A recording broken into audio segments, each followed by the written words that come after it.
बिस्मिल्लाहि मिनश शैतानिर रजीम बिस्मिल्लाहिर रहमानिर रहीम আল্লাহু আকবার কাবীরা আলহামদুলিল্লাহি কাসীরা সুবহানাল্লাহি বুকরাতাও ওয়া আসীলা। আমাদের নিয়মিত টেলিকনফারেন্স শুরু হতে যাচ্ছে। আজকে আমাদের ধারাবাহিক সূরা বাকারার দার্স হবে। তো শুরুতে রয়েছে অর্থসহ তেলাওয়াত। তো তেলাওয়াত করবেন আমাদের বোন পারভিন বড় লস্কর।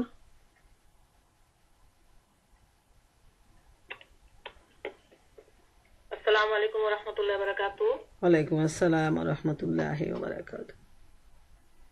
أعوذ بالله من الشيطان الرجيم. بسم الله الرحمن الرحيم. وإذا طلقتم النساء فبلغن أجلهن فلا تعضلوهن أن ينكحن أزواجهن إذا تراضوا بينهم بالمعروف. ذلك يوعظ به من كان منكم يؤمن بالله واليوم الآخر. ذلكم أزكى لكم وأطهر والله يعلم وأنتم لا تعلمون. والوالدات يرضعن أولادهن حولين كاملين لمن أراد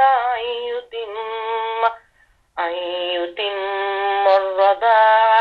وعلى المولود له رزقهن وكسوتهن بالمعروف. لا تكلف نفس إلا وسعها. لا تضار والدة بولدها ولا مولود له بولده. وعلى الوارث مثل ذلك فإن أردا فصالا عن طرد منهما وتشاور فلا جناح عليهما. وإن أردتم أن تسترضعوا أولادكم فلا جناح عليكم إذا سلمتم ما آتيتم بالمعروف. واعلموا أن الله بما تعملون بصير. والذين يتوفون منكم ويذرون أزواجا يتربصن بأنفسهن 4 أشهر وعشرا. فإذا بلغن أجلهن فلا جناح عليكم فيما فعلنا في أنفسهن بالمعروف. والله بما تعملون خبير. ولا جناح عليكم فيما أنتم به من خطبة النساء أو أكننتم في أنفسكم. علم الله أنكم ستذكرونهن ولكن واعدوهن سرا إلا أن تقولوا قولا معروفا. ولا تعزموا عقدة النكاح حتى يبلغ الكتاب أجله. واعلموا أن الله يعلم ما في أنفسكم فاحذروا. واعلموا أن الله غفور حليم. لا جناح عليكم إن طلقتم النساء ما لم تمسوهن أو تفرضوا لهن فريدا. ومتعوهن على الموسع قدره وعلى المقتر قدره متاعا بالمعروف حقا على المحسنين. وإن طلقتموهن من قبل أن تمسوهن فقد فرضتم لهن فريدة فنصف ما فرضتم إلا أن يعفون أن يعفون أو يعفو والذي بيده عقدة النكاح وأن تعفوا أقرب للتقوى ولا تنسوا الفضل بينكم إن الله بما تعملون بصير। আমি আপনার সামনে এতক্ষণ সূরা আল বাকারার 232 নম্বর আয়াত থেকে 237 নম্বর আয়াত পর্যন্ত তিলাওয়াত করলাম। এখন আমি এর সরল তর্জমা পেশ করবো ইনশাআল্লাহ। আউযু বিল্লাহি মিনাশ শাইতানির রাজিম। আর যখন তোমাদের মধ্যে এরূপ লোক পাওয়া যায় যে তাহারা স্বীয় পত্নীগণকে তালাক দিয়েছে, তৎপর সেই স্ত্রীগণ স্বীয় নির্ধারিত সময় ইদ্যত পূর্ণ করিয়া ফেলে, তখন তোমরা তাহাদিওকে এই কাজে বাধা দিও না যে তাহারা স্বীয় স্বামীর সহিত পরিণয় সূত্রে আবদ্ধ হয়, যখন পরস্পর সকলে সম্মত হইয়া যায় নিয়মানুযায়ী। এই বিষয় দ্বারা নসিহত করা হইতেছে সেই ব্যক্তিকে, তোমাদের মধ্যে যে ব্যক্তি আল্লাহ এবং কিয়ামত দিবসের প্রতি ঈমান রাখে। এই নসিহত কবুল করা তোমাদের জন্য অধিকতর বিশুদ্ধতা ও পবিত্রতা, আর আল্লাহ জানেন এবং তোমরা জানো না। আর জননীগণ স্বীয় সন্তানদিগকে পূর্ণ 2 বৎসর কাল স্তন্য দান করিবে, এই নির্দিষ্ট সময় তাহারই জন্য যে স্তন্যদানের মুদ্দত পূর্ণ করিতে চাহে। আর যাহার সন্তান তাহার দায়িত্বে স্তন্যদানকারিণীদের খোরপোশের ভার নিয়মানুযায়ী বর্তিবে, কাহাকেও কোনো নির্দেশ দেওয়া হয় না, কিন্তু তাহার ক্ষমতা অনুযায়ী। কোন জননীকে কষ্ট দেওয়া উচিত নহে তাহার সন্তানের জন্য, এবং কোন পিতাকেও কষ্ট দেওয়া উচিত নহে তাহার সন্তানের জন্য। আর উক্ত নিয়মানুযায়ী সন্তানের ভার অর্পিত হইবে ওয়ারিসদের উপর। অতঃপর দুধ ছাড়াইবার ইচ্ছা করে স্বীয় সম্মতি ও পরামর্শক্রমে, তবে উভয়ের কোনো পাপ হইবে না। আর যদি তোমরা স্বীয় সন্তানদিগকে অন্য কোন ধাত্রীর দুধ পান করাইতে চাও, তবে ইহাতেও তোমাদের কোনো পাপ হইবে না। যখন সমর্পণ করিবে তাহাদিগকে যাহা কিছু দেওয়া স্থির করিয়াছ নিয়মানুযায়ী।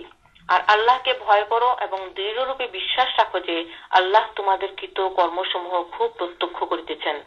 আর যাহারা তোমাদের মধ্য হইতে মৃত্যুবরণ করে এবং পত্নীগণকে রাখিয়া যায়, উক্ত পত্নীগণ নিজ দিগকে বিরত রাখিবে 4 মাস ও 10 দিন। অনন্তর যখন তাহারা স্বীয় ইদ্যত পূর্ণ করিবে, তখন তোমাদের কোনো গুনাহ হইবে না ওই সমস্ত কাজে যাহা উক্ত স্ত্রীগণ নিজেদের জন্য কোনো ব্যবস্থা অবলম্বন করিবে যথা নিয়মে। এবং আল্লাহ তোমাদের যাবতীয় রাখেন। আর তোমাদের গুনাহ হইবে না ইহাতে যে উক্ত নারীদিগকে বিবাহের প্রস্তাব প্রদান সম্বন্ধে কোনো কথা অথবা নিজেদের অন্তরে গোপন রাখো। আল্লাহ জ্ঞাত আছেন যে তোমরা ওই স্ত্রী লোকদের সম্বন্ধে আলোচনা করিবে, কিন্তু তাহাদের সহিত পরিষ্কার শব্দে বিবাহের প্রতিশ্রুতি দিও না। হ্যাঁ, কোনো কথা নিয়মানুযায়ী আলোচনা করিতে পারো। আর তোমরা এখন বিবাহ বন্ধনের সংকল্প করিও না, যে পর্যন্ত না নির্ধারিত সময় পূর্ণ হইয়া যায়। আর দৃঢ় বিশ্বাস রাখিও যে আল্লাহ জ্ঞাত আছেন তোমাদের অন্তরের বিষয়াদি, সুতরাং তাহাকে ভয় করিতে থাকো। আর বিশ্বাস রাখিও যে আল্লাহ তাআলা ক্ষমাশীল, ধৈর্যশীল। তোমাদের প্রতি কোনো মোহরের দায়িত্ব নাই। যদি তোমরা স্ত্রীদেরকে এরূপ অবস্থায় তালাক দাও যে তাহাদেরকে স্পর্শ করো নাই, আর তাহাদের জন্য কোনো মোহরও ধার্য করো নাই, এবং তাহাদেরকে ফায়দা পৌঁছাও। সচ্ছল ব্যক্তির জিম্বায় তাহার অবস্থানুযায়ী এবং অভাবগ্রস্ত ব্যক্তির জিম্বায় তাহার অবস্থানুযায়ী এক বিশেষ রকমের ফায়দা জামা জোড়া পৌঁছানো, যাহা যথারীতি সদাচারীদের উপর ওয়াজিব। আর যদি তোমরা ওই স্ত্রী লোকদেরকে তালাক দাও তাহাদেরকে স্পর্শ করার পূর্বে, এবং তাহাদের জন্য কিছু মোহরও নির্ধারিত করিয়াছিলে, তাহা হলে তোমাদের নির্ধারিত মোহরের অর্ধাংশ। হ্যাঁ, যদি ওই স্ত্রীগণ মাফ করিয়া দেয়, অথবা সে ব্যক্তি অর্থাৎ স্বামী স্বেচ্ছায় পূর্ণ মোহর দিয়া অনুগ্রহ করে যাহার হাতে বিবাহের বন্ধন রহিয়াছে। আর তোমাদের ক্ষমা করিয়া দেওয়া পরহেজগারীর অধিক নিকটবর্তী, এবং তোমরা পরস্পরের উদারতা প্রদর্শনে শৈথিল্য করিও না। নিঃসন্দেহে আল্লাহ তোমাদের যাবতীয় কার্যসমূহ প্রত্যক্ষ করেন। মহান রব্বুল আলামিন যা বলেছেন সত্য বলেছেন। আসসালামু আলাইকুম ওয়া রাহমাতুল্লাহি ওয়া বারাকাতুহু। আমি এতক্ষণ যে আয়াতগুলা তেলাওয়াত করলাম এবং তরজমা পেশ করলাম, ইনশাআল্লাহ এর উপর এখন আমাদের শ্রদ্ধেয় আপা ডক্টর মালেকা বেগম উনি ওনার সংক্ষিপ্ত দার্স পেশ করবেন ইনশাআল্লাহ। আমি আপাকে অনুরোধ করছি ওনার দার্স পেশ করার জন্য। আসসালামু আলাইকুম ওয়া রাহমাতুল্লাহি ওয়া বারাকাতুহু। আলহামদুলিল্লাহ, আমরা অত্যন্ত সুললিত কণ্ঠে অত্যন্ত গুরুত্বপূর্ণ আয়াতগুলা শুনলাম এবং এর সরল তর্জমা শুনলাম। এবারে আমি এর সংক্ষিপ্ত দার্স পেশ করার চেষ্টা করব। আল্লাহ সুবহানাহু ওয়া তাআলা আমাকে তৌফিক দান করুন। ওমা তৌফিকি ইল্লা বিল্লাহ। এই যে আয়াতগুলো সূরা বাকারার 232 থেকে 237 নম্বর আয়াত, এর মধ্যে তালাকের বিধান, ইদ্যতকাল কিভাবে পূর্ণ করা হবে এবং স্বামী স্ত্রী লেনদেনের ব্যাপার, আর স্বামীর মৃত্যুতে স্ত্রী কিভাবে ইদ্যত পালন করবে সেই নিয়ম কানুনও আল্লাহ সুবহানাহু ওয়া তাআলা এখানে অত্যন্ত সুন্দরভাবে এবং বিস্তারিতভাবে জানিয়ে দিয়েছেন, যাতে এত সব কিছু জানার পরও ইমানদারগণ এর মধ্যে কোনো ধরনের বাড়াবাড়ি না করে। প্রথমে আল্লাহ তাআলা ইরশাদ করেন 232 নম্বর আয়াতে, তোমরা নিজেদের স্ত্রীদের তালাক দেওয়ার পর যখন তারা ইদ্যতকাল পূর্ণ করে নেয় তখন তাদের নিজেদের প্রস্তাবিত স্বামীদের সাথে বিবাহের ব্যাপারে তোমরা বাধা দিও না, যখন তারা প্রচলিত পন্থায় পরস্পর বিবাহ বন্ধনে আবদ্ধ হতে সম্মত হয়। এ ধরনের পদক্ষেপ কখনো গ্রহণ না করার জন্য তোমাদের উপদেশ দেয়া হচ্ছে, যদি তোমরা আল্লাহ ও আখিরাত দিবসের প্রতি ঈমান এনে থাকো। তা থেকে বিরত থাকাই তোমাদের জন্য পরিমার্জিত ও পবিত্র পদ্ধতি। আল্লাহ জানেন কিন্তু তোমরা জানো না। এই আয়াত থেকে, যেহেতু এটা হলো শরীয়তের বিধিবিধান এবং স্বামী স্ত্রীর সম্পর্কের বিচ্ছিন্নতা, আবার কিভাবে নতুন করে সম্পর্ক সৃষ্টি হবে, খুব জটিল ব্যাপার। তো আমরা আমাদের সাধারণ জ্ঞান নিয়ে কুরআন হাদিসের ভিত্তিতে এ বিষয়ে আলোচনা করার চেষ্টা করব। যে এখানে এই আয়াত সম্পর্কে যে দলিলটা আসছে তাফসির ইবনে কাসিরে, সেখানে আসছে যে স্ত্রীলোকেরা নিজে বিয়ে করতে পারে না এবং অভিভাবকদের অনুমতি ছাড়া বিয়ে হতে পারে না।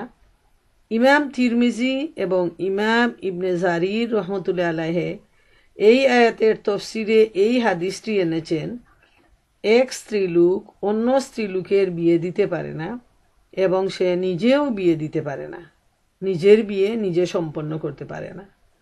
এই স্ত্রীলোকেরা ব্যভিচারিণী, যারা নিজেদের বিয়ে নিজেরাই দিয়ে দেয়। অন্য হাদিসে রয়েছে যে পথ প্রদর্শক, অভিভাবক ও দুজন ন্যায়পরায়ণ সাক্ষী ছাড়া বিয়ে হয় না। প্রচলিত পন্থায় আমরা দেখি যে বিয়ের নিয়ম, যেটা স্বাভাবিকভাবে সুস্থভাবে যে বিয়েগুলা হচ্ছে, সেখানে বিয়ে যিনি সম্পন্ন করেন প্রথমে খুতবার মাধ্যমে, তারপর বিয়ে পড়ান, এরপর সেখানে দুইজন সাক্ষী থাকেন, তারপর সেটাই হয় শরীয়ত মোতাবেক শুদ্ধ বিয়ে। কিন্তু যেখানে শুধু ছেলে মেয়ে নিজেরা যেভাবে তারা লুকিয়ে লুকিয়ে যেটা করে, সেটা কিন্তু আমরা দেখি কুরআনের ভিত্তিতে সেটা সুস্থ বিয়ে নয় এবং সেটা জায়েজও নয়। যে শুধু মেয়ে নিজের ব্যাপারে সম্মতি দিয়ে একা একা যে বিয়েটা করবে, সেটা শরীয়ত সম্মত নয়। সেখানে অভিভাবকের থাকতে হবে, তারপর সাক্ষী থাকতে হবে, বিয়ে পড়ানোর জন্য একজন ইমানদার লোক থাকতে হবে, তারপরই সে বিয়েটা সম্পন্ন হবে। এই আয়াতে যেটা বলা হয়েছে যে তালাক দেওয়ার পর ইদ্যতকাল পূর্ণ করে নেয়, তখন যদি তারা প্রস্তাবিত স্বামীর সাথে বিবাহ বসতে চায়, স্বামী স্ত্রী দুইজনের সম্মতি যদি হয়, তাইলে এখানে বাধা না দেওয়ার ব্যাপারে আল্লাহ তাআলা নির্দেশ দিচ্ছেন।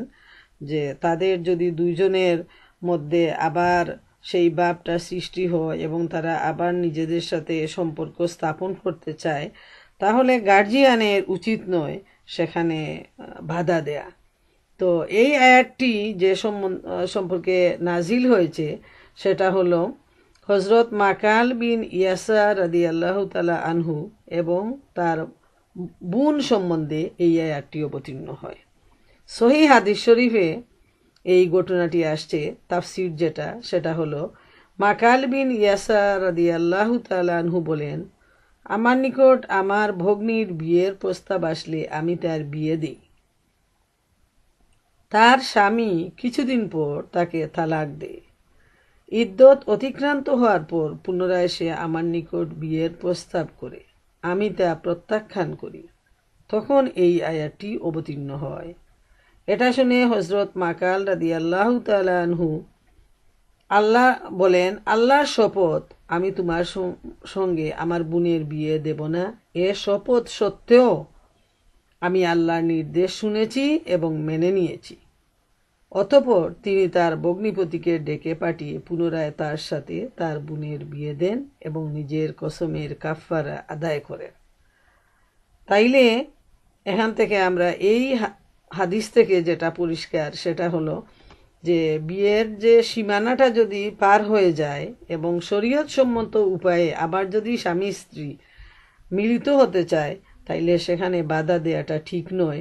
এবং যখন এই বিয়েতে উনার ভাই যখন তিনি কসম খেয়ে বললেন যে আমি আর তোমার কাছে আমার বোনকে বিয়ে দেব না, তখন এই আয়াতটি অবতীর্ণ হয় যে তারা যদি আবার ফিরে আসতে চায় নিয়ম অনুযায়ী শরীয়তের, তাইলে গার্জিয়ানের উচিত নয় যে তাদেরকে বাধা দেয়া এবং তাদের দুইজনের মিলনে প্রতিবন্ধকতা সৃষ্টি করা।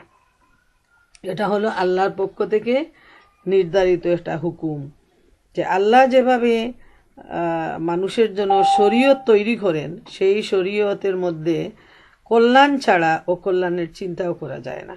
এবং আল্লাহ সুবহানাহু ওয়া তাআলা এখানে উপদেশ দিচ্ছেন যে তোমরা যদি আল্লাহ আখিরাত দিবসের প্রতি ঈমান আনো, তাহলে এ থেকে বিরত থাকাই তোমাদের জন্য পবিত্র পদ্ধতি।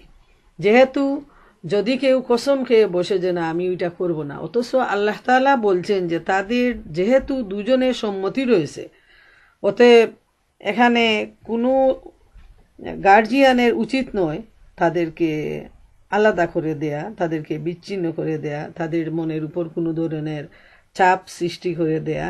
সেটা আল্লাহ তাআলা নিজে গার্জিয়ানের ব্যাপারে এই হুকুমটা তিনি নাজিল করেছেন। আমরা দেখি যে অনেক সময় যে স্বামী স্ত্রীর বনি বোনাফের চাইতে বেশি প্রকট হয়ে যায়, মানে দুই পরিবারের গার্জিয়ানের মধ্যে অনেক সময় দেখা যায় যে আরও বেশি বিশৃঙ্খলা, আরও বেশি কঠোরতা অবলম্বন করা হয়। এবং বিশেষ করে জাহেলি সমাজে তখন এ ধরনের নিয়ম নীতির বেশি প্রচলন ছিল। তো আল্লাহ রাব্বুল আলামিন সেটাকে ভেঙে দিয়ে ইসলামে তা সহজ করে দিয়ে দিলেন। আর আল্লাহ তাআলা বলেন যে আল্লাহ যা জানেন মানুষ কিন্তু তা জানে না, যে কোনটা ভালো কোনটা মন্দ সেটা একমাত্র আল্লাহ রাব্বুল আলামিনই জানেন। মানুষ তার পরবর্তী শ্বাস সম্পর্কেও জানে না, যে তার পরবর্তী শ্বাসটা সে ফেলতে পারবে কি না। অতএব মানুষ অতীত ভুলে যায়, আর ভবিষ্যৎ সম্পর্কে মানুষের কোনো জ্ঞানই নেই, একমাত্র আল্লাহ রাব্বুল আলামিনই তা জানেন। এরপর এরশাদ হচ্ছে, যে পিতা তার সন্তানের দুধপানের মেয়াদ পূর্ণ করতে চায়, সেক্ষেত্রে মায়েরা পুরো 2 বছর নিজেদের সন্তানদের দুধ পান করাবে। এখানে 2টা আইন আমরা পাই। একটা হলো সন্তানের দুধ পানের বয়স হলো 2 বছর, এর ভিতরেই তাকে বন্ধ করাতে হবে। এর 2 বছর যদি অতিক্রম হয়ে যায়, তাইলে মায়ের হালাল দুধটাও সন্তানের জন্য হারাম হয়ে যাবে। তাই এই ব্যাপারটি আমাদের মনে রাখা প্রয়োজন, যে কোনো অবস্থায় যেন কোনো মা, কোনো বাবা, কোনো গার্জিয়ান এই ব্যাপারে অবহেলা না করেন, যে আল্লাহ তাআলার পক্ষ থেকে একটা সন্তানের দুধ পানের বয়সের সীমা হলো 2 বছর। আর একটা হাদিসে আসছে যে 2 বছরের পরে শিশুকে দুধ পান করানো ক্ষতিকর, সেই ক্ষতি দৈহিক হোক আর মানসিক হোক। সুবহানাল্লাহ। আমরা তো মনে করেন আল্লাহ রাসূল সাল্লাল্লাহু আলাইহি ওয়াসাল্লাম যেটা বলে গেছেন সেটা কতটুকু বিজ্ঞানসম্মত, যে শারীরিক এবং মানসিক উভয় দিক দিয়েই সন্তানের ক্ষতি হবে। যেহেতু আল্লাহ সুবহানাহু ওয়া তাআলা এই সময়ের পরবর্তী সময় যেটা তিনি সীমা নির্ধারণ করে দিয়েছেন, সেই নির্ধারিত সীমা পার হওয়ার পর সেই হালাল জিনিসটা হারাম হয়ে যায়। এবং যেটা হারাম হয়ে গেল সেখান থেকে কল্যাণের কিছু আশা করা যায় না। তাই শারীরিক দিকেও ক্ষতি হওয়ার সম্ভাবনা, মানসিক দিকেও ক্ষতি হওয়ার সম্ভাবনা। এই ব্যাপারটি লক্ষণীয় যে একটা হলো যে 2 বছরের অতিরিক্ত সময় দুধ পান করানো নিষিদ্ধ এবং হারাম। আরেকটা আইন হলো যে সমস্ত স্বামী স্ত্রীর মধ্যে তাদের ডিভোর্স হয়ে যায়, বিবাহ বিচ্ছেদ হয়ে যায়, তখন এই বাবার দায়িত্ব হলো এই সন্তানের দুধ পানের যে মেয়াদটুকু আছে এর ভিতরে তিনি খরচ বহন করবেন। সন্তানের মায়ের এই 2 বছর পর্যন্ত তিনি তার সন্তানকে যে তালাকপ্রাপ্ত স্ত্রী সাথে যে সন্তানটা থাকবে এই মায়ের খরচ পুরাপুরি বহন করা হলো স্বামীর জন্য ওয়াজিব। এই ব্যাপারটা মনে রাখা দরকার। আজকালকে মানুষ আমরা দেখি শরীয়তের সীমা লঙ্ঘন করতে বেশি পছন্দ করে এবং শরীয়তের সীমার ব্যাপারে, আইনের ব্যাপারে কোনো কেয়ারই করে না, বরং নিজের স্বার্থ সিদ্ধির জন্য পিতার পক্ষ থেকে হোক, মায়ের পক্ষ থেকে হোক, যা খুশি তাই করে বেড়ায়। এবং যখন উভয়ের মধ্যে সম্পর্কের মধ্যে বিচ্ছেদ সৃষ্টি হয়ে যায় তখন একজন আরেকজনকে পুরা মারমুখী হয়ে যায় এবং দুইজনকে মজা দেখানোর যে একটা মনোভাব, সেটা আক্রমণাত্মক একটা মনোভাব হয়ে যায় যে কে কাকে পরাজিত করতে পারে। কিন্তু এই মনোভাব নিয়ে চলা এবং সেটা কার্যকর করা শরীয়তের দৃষ্টিতে পুরাপুরি হারাম।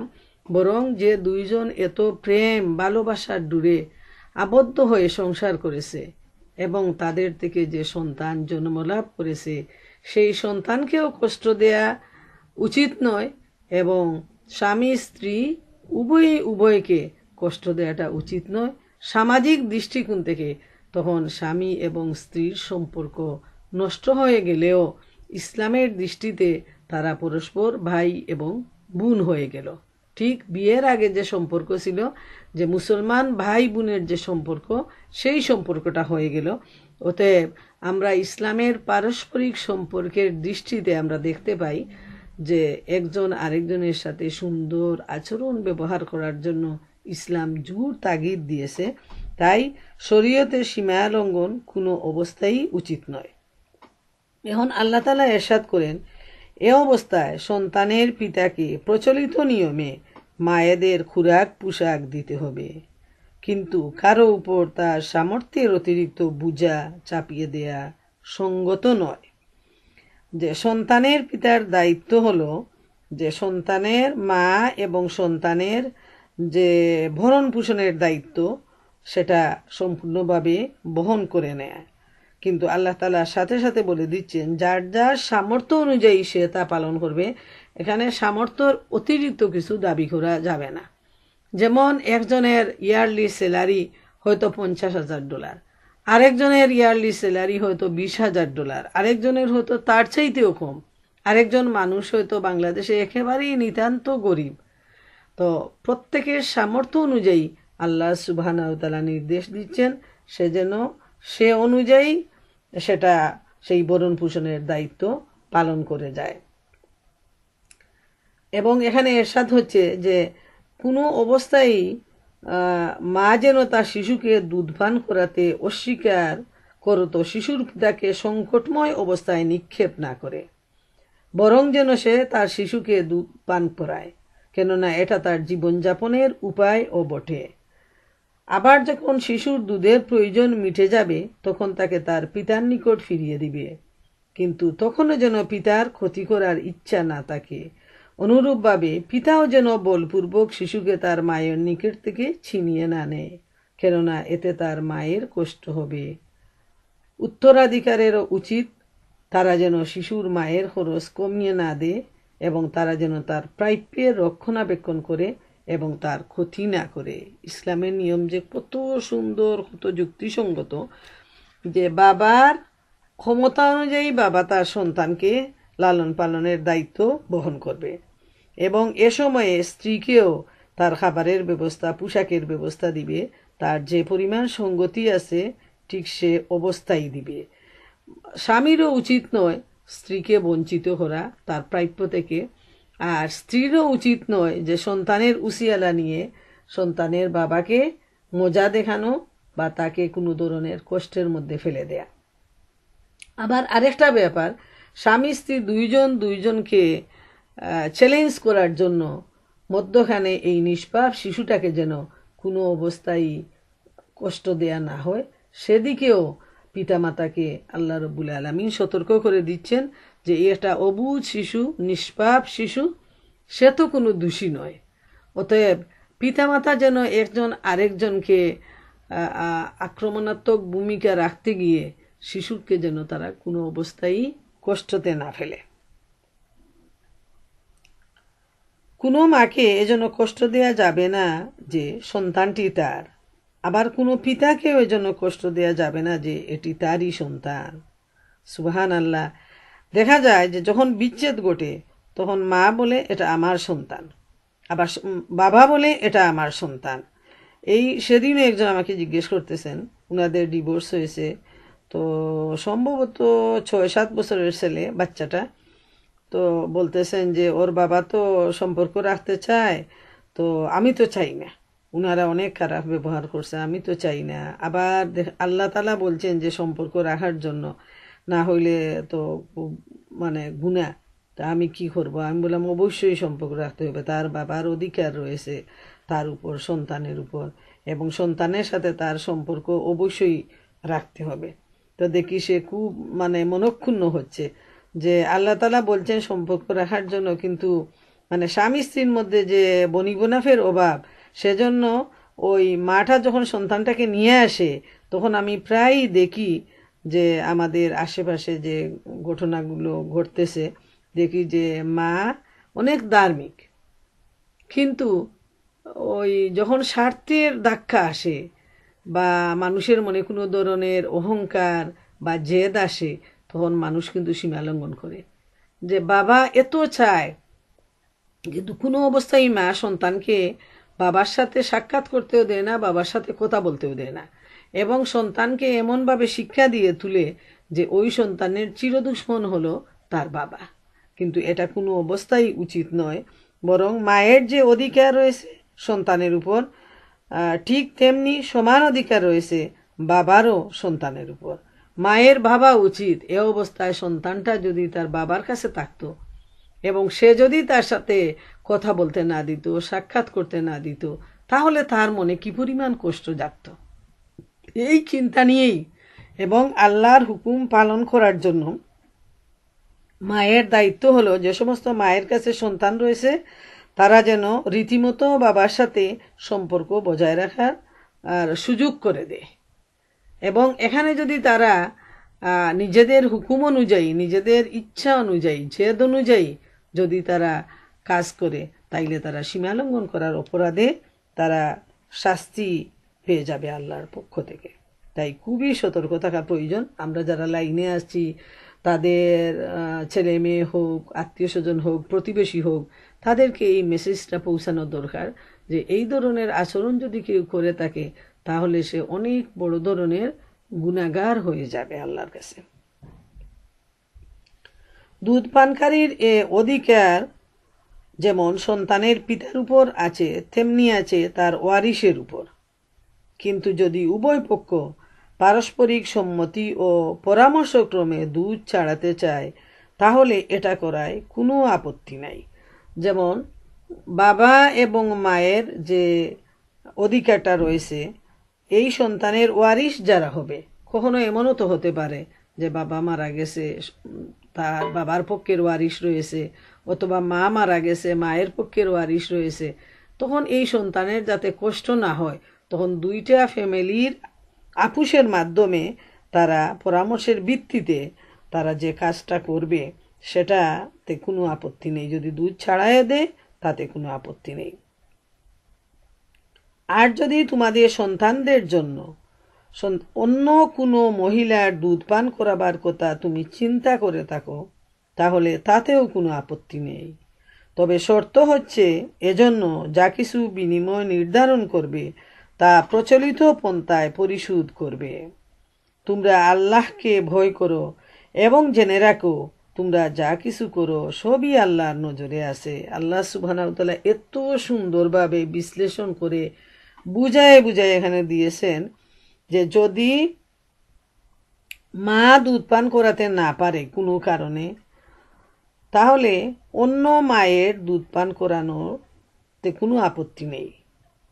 দুধ মা হিসাবে অন্যের কাছে এই সন্তানকে দেয়া যায় এবং যে নির্ধারিত যে মূল্য আছে সেটা পরিশোধ করবে বাবার পক্ষ থেকে।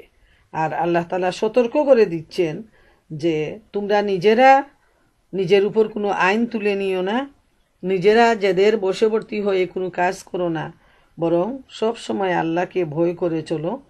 আর যা কিছু তোমরা করবে সব কিছু আল্লাহর নজরে আছে, সব আল্লাহ দেখতেছেন। আল্লাহর কাছ থেকে গোপন করার কোনো শক্তি কোনো মানুষের নেই।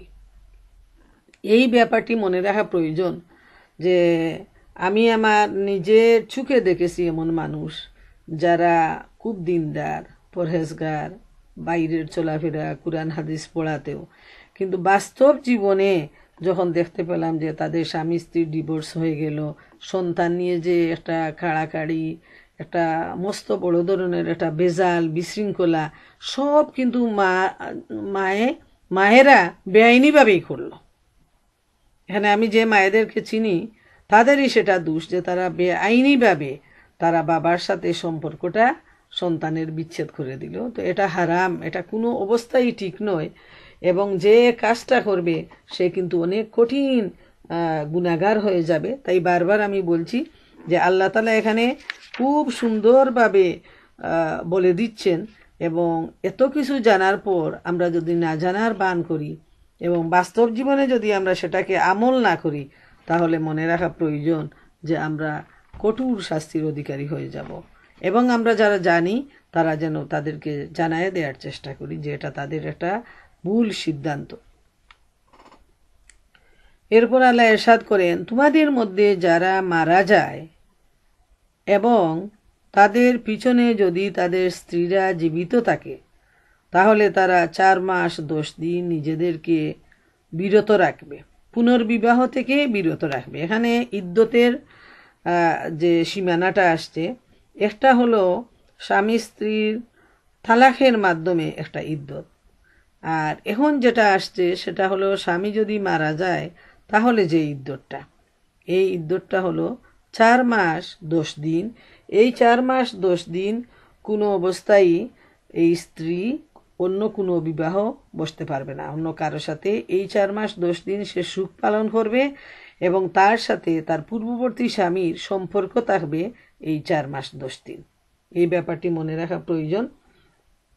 আর যারা স্বামীর মারা যাওয়ার অবস্থায় যারা প্রেগনেন্ট থাকবে, তাদের ইদ্যতটা হলো মহাগ্রন্থ আল কুরআনে আল্লাহ সুবহানাহু ওয়া তাআলা ইরশাদ করেন, ও উলাতুল আহমালি আজালুহুন্না আইয়াদানা হামলাহুন্না, গর্ভবতীদের ইদ্যত হচ্ছে তাদের সন্তান প্রসবকরণ পর্যন্ত। আর তবে হযরত আব্দুল্লাহ বিন আব্বাস রাদিয়াল্লাহু তাআলা আনহু বলেন, গর্ভবতীর ইদ্যত হচ্ছে সন্তান প্রসব করার পরে আরো 4 মাস 10 দিন। তবে সবচেয়ে বেশিরভাগ মতামত হলো যে এখানে যারা গর্ভবতী থাকবে তারা যে বাচ্চা প্রসবের সাথে পরই তাদের ইদ্যতটা শেষ হয়ে যাবে।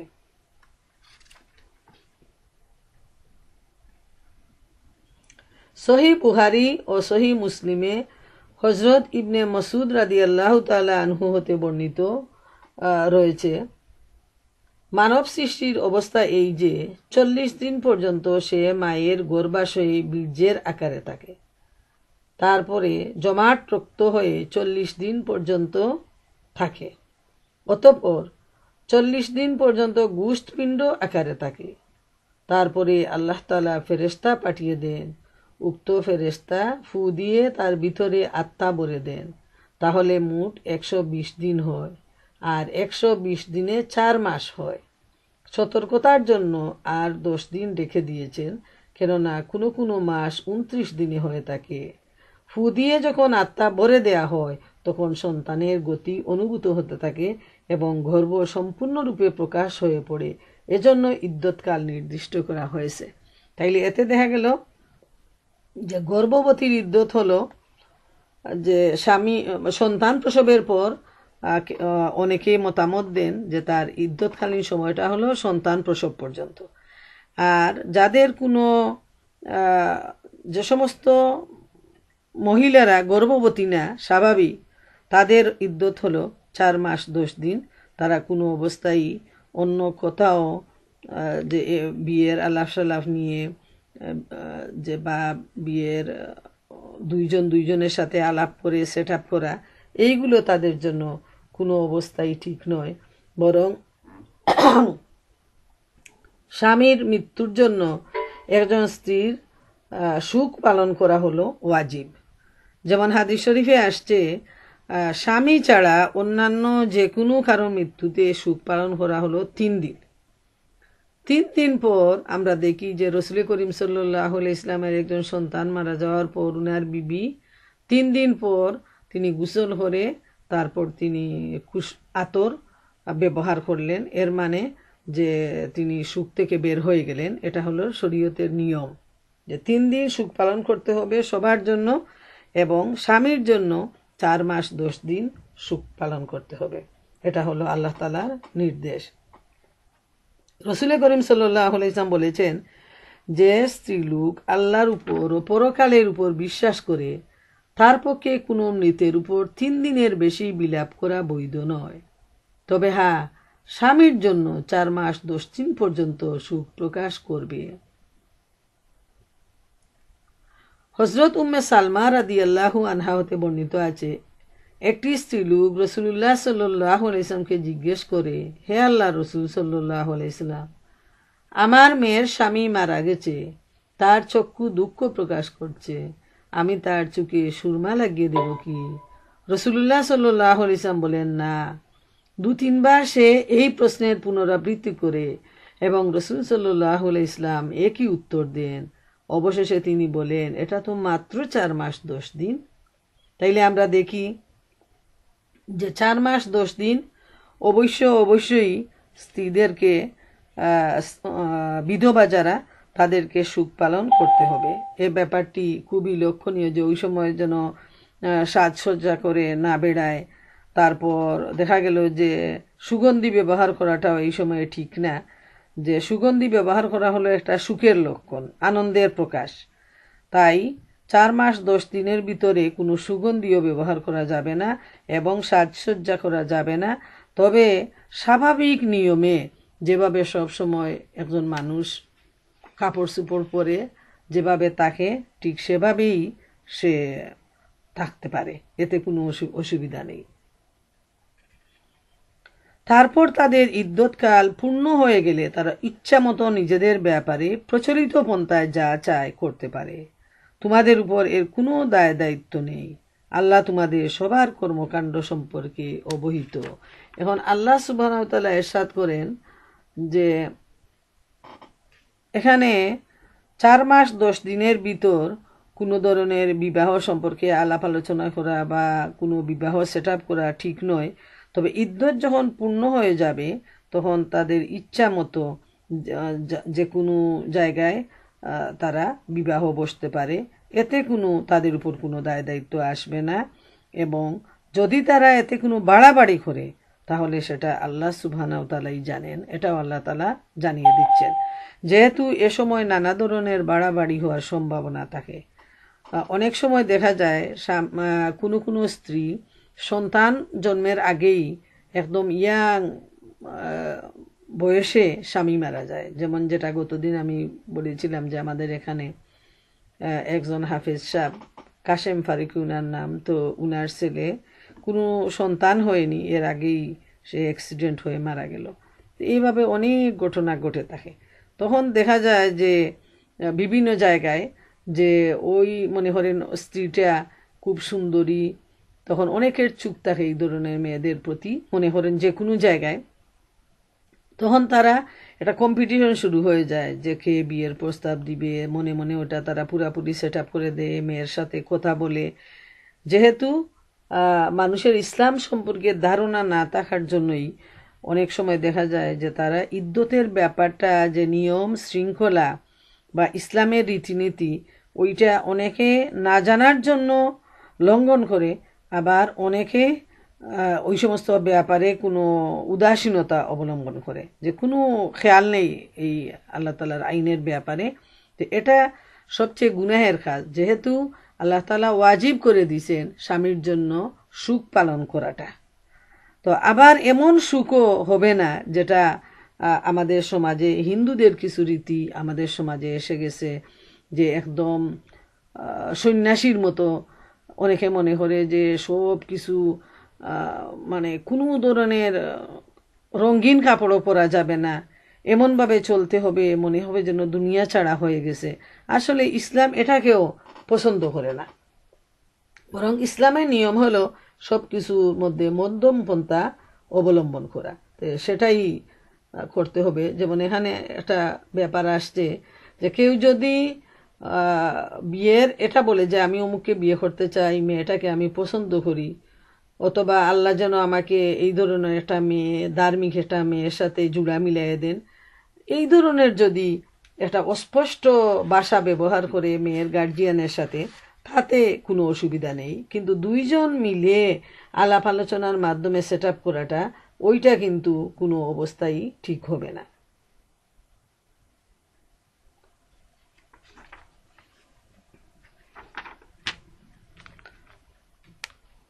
ইদ্যৎকালে তোমরা এ বিধবাদেরকে বিবাহ করার ইচ্ছা ইশারা ইঙ্গিতে প্রকাশ করলে অথবা মনের গোপন কোণে লুকিয়ে রাখলে কোনো আপত্তি নেই।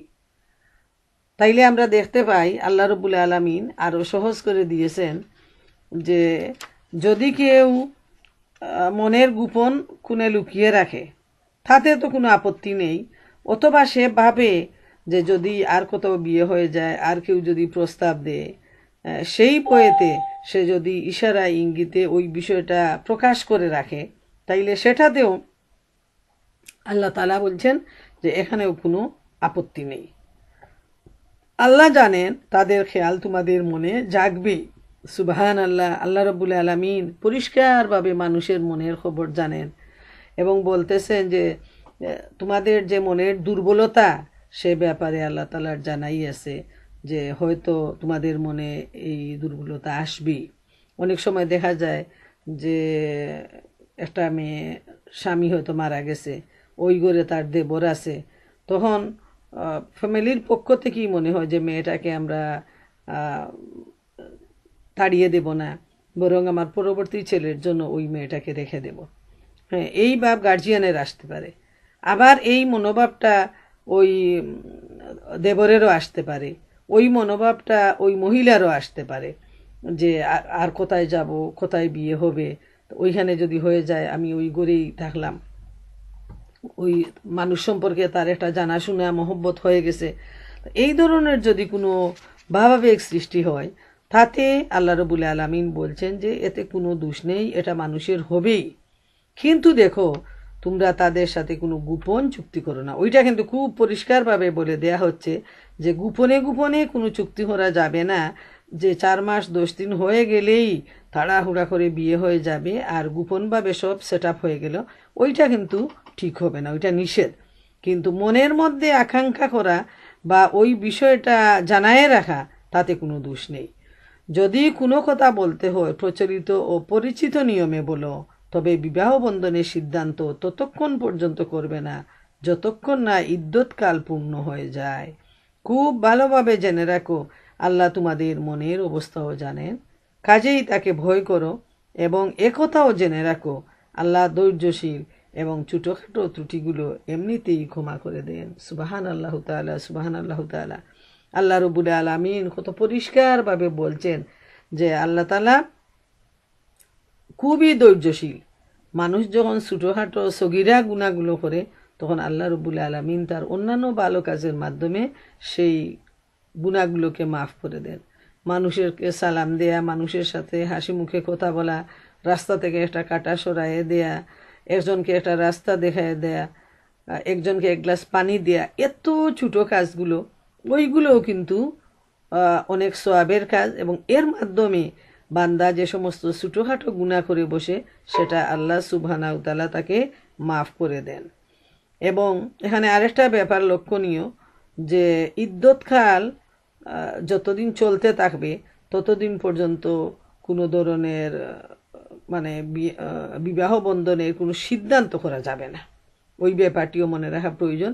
এগুলা বেশিরভাগ হয়তো যারা বয়স্ক মহিলা আছেন ওনারা চিন্তা করতে পারেন যে এটা কিভাবে সম্ভব, কিন্তু যারা ইয়াং মেয়েগুলা আছে, যাদের সারাটা জীবন পড়ে আছে, তাদের ব্যাপারে কিন্তু এগুলা সম্ভব, যে আরও একটা ভালো স্বামীর ঘুরে যাওয়া বা ওই ঘুরে থেকে যাওয়া, এই ধরনের তার ভবিষ্যতে একটা পরিকল্পনা থাকাটা স্বাভাবিক। আল্লাহ তাআলা জানেন যে এটা মানুষের মনে আসবে, কিন্তু সেই মনের ব্যাপারটা আল্লাহ তাআলা মাফ করে দেন। কিন্তু শুধু এখানেই আপত্তি যে তারা যেন লুকিয়ে লুকিয়ে কোনো প্রেমালাপ না করে। মানে লুকিয়ে লুকিয়ে যখন কথা বলবে, গোপনে বলবে, তখন সেখানে এটা শয়তান এসে যাবে, সেখানে পর্দার খেলাফ হবে, সেখানে হারাম হয়ে যাবে। তাই এই ব্যাপারটা এত বেশি নিষেধ করা হয়েছে। আর আল্লাহ বারে বারে বলছেন আল্লাহকে ভয় করার ব্যাপারে। আমরা দেখি এখানে 233 নম্বর আয়াতেও আল্লাহ তাআলা আল্লাহকে ভয় করার ব্যাপারটা বলতেছেন। আবার 35 নম্বর আয়াতে এসেও সেই একইভাবে বলতেছেন যে তোমরা আল্লাহ তাআলাকে ভয় করো।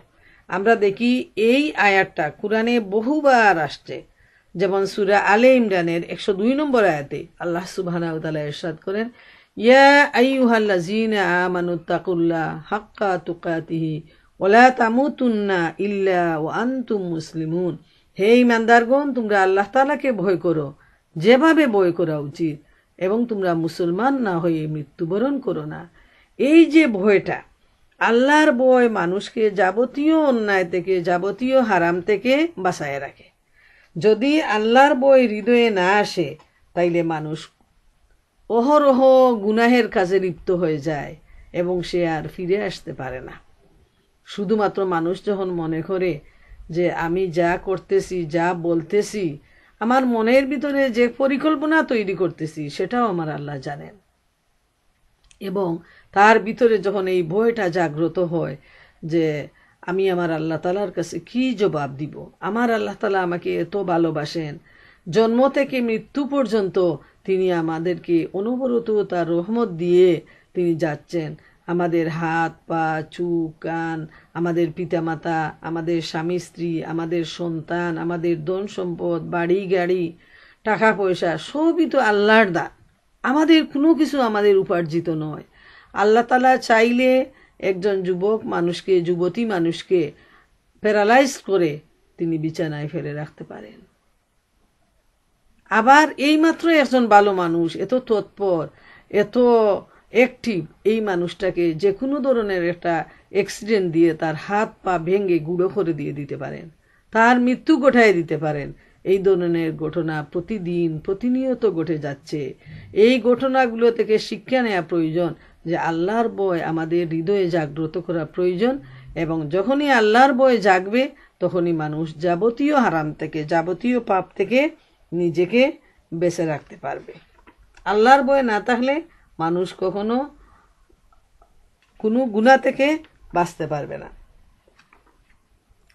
এরপর এরশাদ হচ্ছে, তোমরা স্ত্রীদেরকে স্পর্শ করার বা মোহরানা নির্ধারণ করার আগেই যদি তাদেরকে তালাক দাও, তাহলে এতে তোমাদের কোনো গুনাহ নেই। তোমাদেরকে এ অবস্থায় তাদেরকে অবশ্যই কিছু না কিছু দিতে হবে। যে যদি বিয়ে হয়ে গেল কিন্তু একজন আরেকজনের সাথে মেশামেশি হওয়ার আগে যদি তালাক হয়ে যায়, তাইলে আল্লাহ তাআলা বলছেন যে এতেও কোনো গুনাহ নেই, তবে তাদেরকে কিছু না কিছু দিতে হবে। যেহেতু সবগুলা সেট আপ হয়ে গেছে, অতএব তাদেরকে কিছু দিয়ে তারপর ছেড়ে দিতে হবে। সচ্ছল ব্যক্তি তার সাধ্য মতো এবং দরিদ্র তার সংস্থান অনুযায়ী প্রচলিত নিয়মে দিবে। এখানেও আল্লাহ তাআলা পরিষ্কার করে দিচ্ছেন যে যার অবস্থা যে পরিমাণ আছে তার লেনদেনের ব্যাপার ঠিক সে পরিমাণ হবে, কারো উপর কোনো অতিরিক্ত বোঝা চাপিয়ে দেওয়া যাবে না। সৎ লোকের উপর এটি একটি কর্তব্য। আল্লাহ তাআলা এখানে আলাদা করে দিচ্ছেন সৎ লোকদের ব্যাপার, যে যারা অসৎ আছে, যারা সমাজের অকল্যাণকর অবস্থার মধ্যে ডুবে আছে, তাদের কাছে ভালো মন্দ বলতে কিছু নেই। তারা অহরহ অন্যায় ও বিচারের মধ্যে লিপ্ত আছে, কিন্তু যারা ভালো মানুষ তাদের উপরই এই কর্তব্য যে তারা যেন আল্লাহর হুকুম অনুযায়ী যে হকটা আছে সেই হকটা যেন তারা আদায় করে। আর যদি তাদেরকে স্পর্শ করার আগেই তোমরা তালাক দাও কিন্তু মুহরানা নির্ধারিত হয়ে থাকে, তাহলে এ অবস্থায় মুহরানার অর্ধেক তাদেরকে দিতে হবে। এখন দেখা গেল যে মুহরানাও নির্ধারণ হয়ে গেছে, বিয়ে হয়ে গেছে, সবই হয়ে গেছে, কিন্তু স্পর্শ করার আগে কোনো না কোনো কারণে তালাক হয়ে গেল, তখন মুহরানার অর্ধেক স্ত্রীদেরকে দিতে হবে। স্ত্রী যদি নরম নীতি অবলম্বন করে মুহরানা না নেয়, অথবা সেই ব্যক্তি নরম নীতি অবলম্বন করে যার হাতে বিবাহ বন্ধন নিবদ্ধ, তাহলে সেটা অবশ্য স্বতন্ত্র কথা।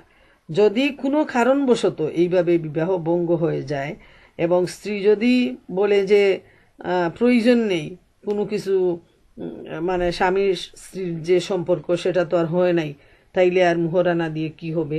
আল্লাহ বলছেন যে তাতে কোনো অসুবিধা নেই যদি স্ত্রী ছেড়ে দে।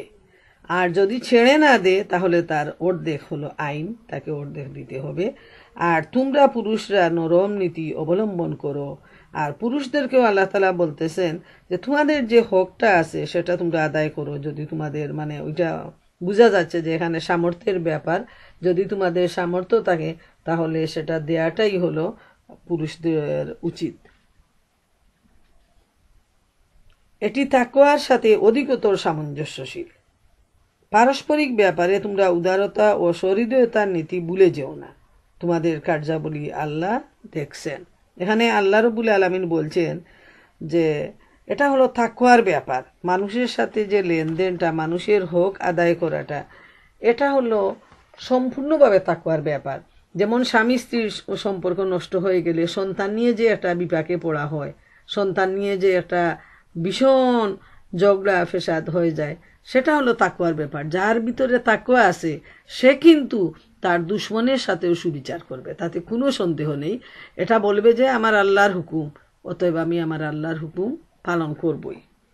কিন্তু তাকওয়া যদি না থাকে তাহলে মানুষ তখন অবিচার করে, অন্যায় করে এবং হক আদায় করে না, তখন না হক ব্যবহার করে নেয়। তাই আল্লাহ সুবহানাহু ওয়া তাআলা বারবার তাকওয়াটাকে নিয়ে আসছেন যে এটা হলো তাকওয়ার ব্যাপার। যখন মানুষের ভিতরে তাকওয়া সৃষ্টি হয়, আল্লাহর ভয় আসে, তার ভিতরে খোদাবিরুতার সৃষ্টি হয়, তখন সে সব কিছুর মধ্যে একটা ব্যালেন্স মেনটেন করে যে আমার আল্লাহর হুকুম যেটা সেটাই আমি করব। আমার স্বার্থে আঘাত আসুক, আমার ভালো হোক আর মন্দ হোক, তাতে কিছু আসে যায় না, কিন্তু আমি আমার আল্লাহর হুকুম, শরীয়তের সীমা যেটা, সেটা কোনোদিন আমি লঙ্ঘন করব না। আর আল্লাহ তাআলার আরেকটা নির্দেশ হলো যে তোমরা পরস্পরের ব্যাপারে উদারতা ও সহৃদয়তার নীতি ভুলে যেও না। যেহেতু আল্লাহ তাআলা তোমাদের কার্যাবলী সম্পর্কে দেখছেন যে পারস্পরিক যে উদারতা, পারস্পরিক যে মহব্বত, ভালোবাসা, একে অন্যের প্রতি যে সুন্দর আচরণ ব্যবহার করা, এটা ইসলাম কিন্তু বারবার আমাদেরকে স্মরণ করিয়ে দিচ্ছে যে এটা ভুলে যাওয়া উচিত নয়। এখন সম্পর্ক শেষ হয়ে গেল, তাই বলে কি সে আমার চিরশত্রু হয়ে গেল? সে তো মুসলমান, আমিও মুসলমান। এক সময় হয়তো ওই মানুষটা, তারা পরস্পর স্বামী স্ত্রী ছিল, এখন যে কোনো কারণে মতভেদ হয়ে তাদের মধ্যে একটা বিচ্ছেদ হয়ে গেছে, কিন্তু তাই বলে সেও একজন মুসলমান, এই লোকটাও একজন মুসলমান, তখন একজন আরেকজনের যে অধিকার আছে সেটা কিন্তু নষ্ট করা কোনো অবস্থায় উচিত নয়।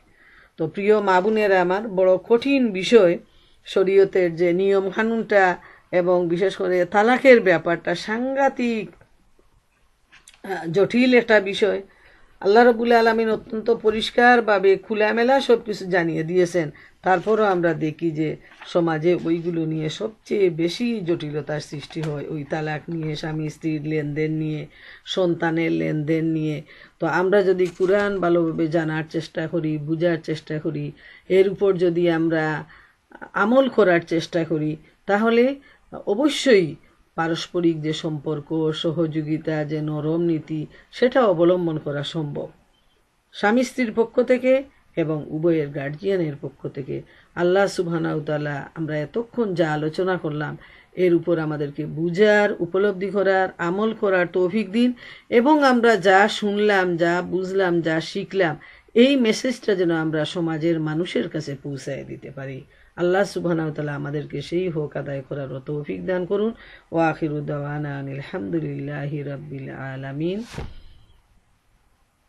এবারে আপনাদের জন্য